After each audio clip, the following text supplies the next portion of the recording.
Hello and welcome. You're watching me on youtube.com/NDTV. My name is Rishika Barwa. We're going to get you up to speed with the stories you've picked on our YouTube poll. So the story that most of our viewers, 48%, want to know more about is the Madhya Pradesh tussle for power.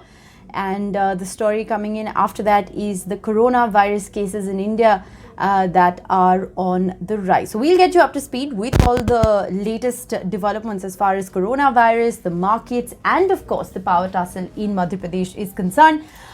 So as far as the Madhya Pradesh crisis is concerned, it's an extremely interesting day because Jyotiraditya Scindia yesterday after the BJP is going to be in Bhopal today, where he is going to file his Rajya Sabha nomination. It isn't without its fair share of pomp and show. When he lands at the airport, there's going to be a massive roadshow that has been planned till the BJP office in Bhopal, post which, of course, he will be filing his Rajya Sabha nomination. Interestingly, Digvijay Singh has just filed his Rajya Sabha nomination, that, of course, from the Congress.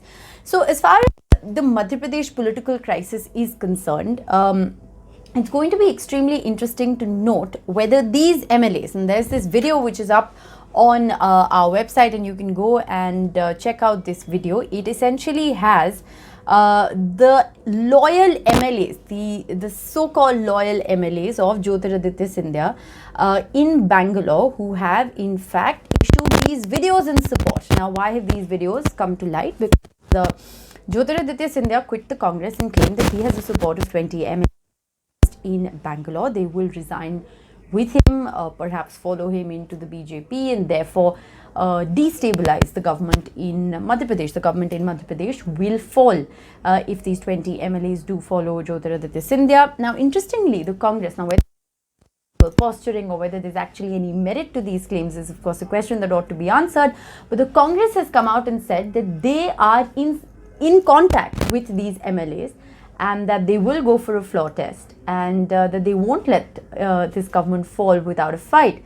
In response to the Congress claiming that they have the numbers and they are in touch with these MLAs, videos were in fact sent. So these are videos of the MLAs who are housed in a resort in Bangalore, who are essentially pledging their support and their loyalty to Maharaj, which is Jyotiraditya Scindia. So there's a fair bit of political posturing that is going on. It's very interesting because across Bhopal today, our colleague Harsha has filed a report where you can actually see posters that have been put up by the BJP welcoming Jyotiraditya Scindia into the fold of the BJP.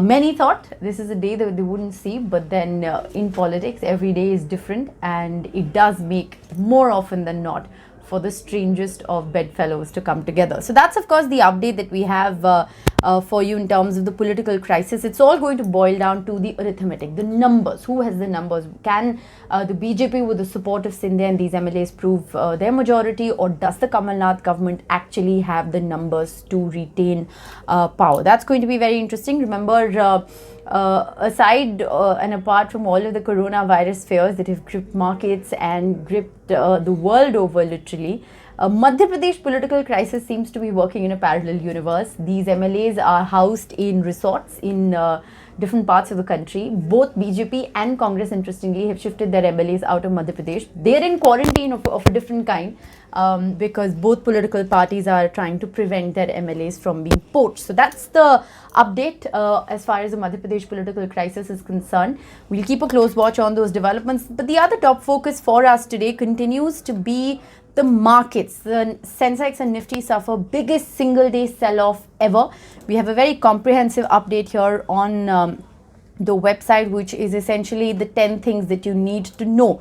Now, why is it that the markets have, of course, fallen in the manner that they have? They're clearly mirroring the global trends. The Dow yesterday was down over 1,400 points. Asian markets today opened, but the Japanese markets down 5%. Australian markets were down over 6%. And in response, the Sensex and Nifty are both trading at below 7%. So they're down by almost 7%. So there's a whole comprehensive update on everything that you need to know as far as the markets are concerned. What's interesting is that it's not just the global markets on the fear of coronavirus that have in fact crashed. It is the travel embargo, the restrictions that have been imposed yesterday. The Indian government has virtually quarantined India. We are virtually in a state right now where we have locked our borders. Foreigners are not allowed to come into India for a period of 30 days. This, of course, has very real impacts on airline stocks. Certain stocks are down as much as 15%, on hotels, on tourism industry, as well as serious ramifications on trade. So the economic situation in the light of that continues to remain extremely volatile. Now, interestingly, shortly after India imposed this particular travel ban, the US too has imposed a travel ban for a period of 30 days between Europe and US. So if you are a European citizen, you aren't allowed essentially to enter into the US for a period of 30 days. The United States, however, has exempt the UK. As far as India is concerned, no one is exempt. All visas stand cancelled. Even OCI, so these are the overseas residents, people who have OCI cards, they also cannot enter India until this embargo period. So till the 30-day period is over, which is when the Indian government is hoping that the coronavirus situation will stabilize, there is essentially a lockdown that is in place.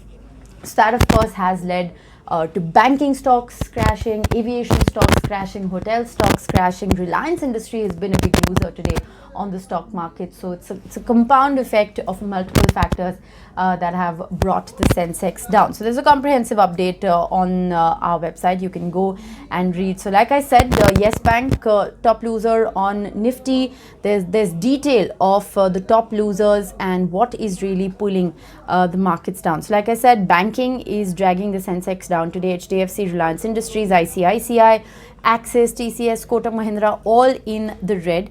And there is, of course, panic that has gripped the Lal Street, and this panic is very real, linked to, of course, the coronavirus.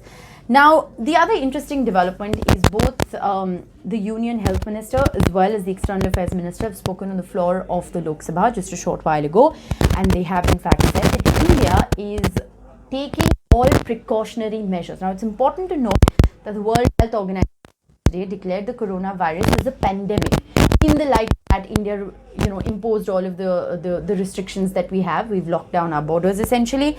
What the government claims is that they are being precautionary because all of the coronavirus cases, which have now climbed to 73 in the latest figures, all of the coronavirus cases that have tested positive are not so coronavirus is not an indigenous virus. This is something that is being imported. Coronavirus is coming from countries around the world. People who are either exposed to other individuals who have the virus, who are bringing it with them, and therefore through their contact in India, this virus is in fact spreading.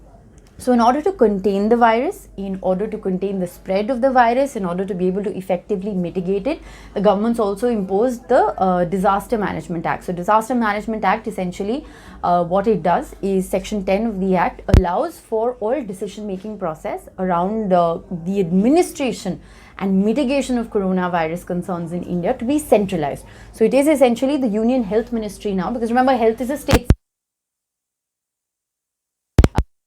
nodal body. They are all of the decisions, directions, and coordinate states and various nodal agencies. This is, of course, a matter of concern. The cases have climbed to 73. The Foreign Affairs Minister S. Jaishankar, while addressing the Lok Sabha, has said that they are in touch with foreign nationals. So there are scientists, Indian scientists in Iran carrying out tests, sending back samples. There are also Indian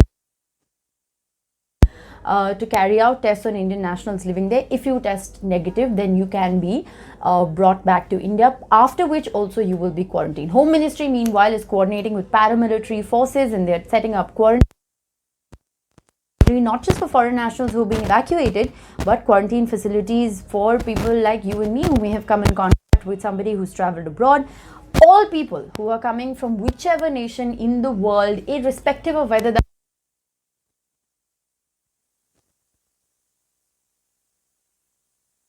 is a very clear directive that has been issued by the Ministry of Viewers. The government continues to maintain that there is no need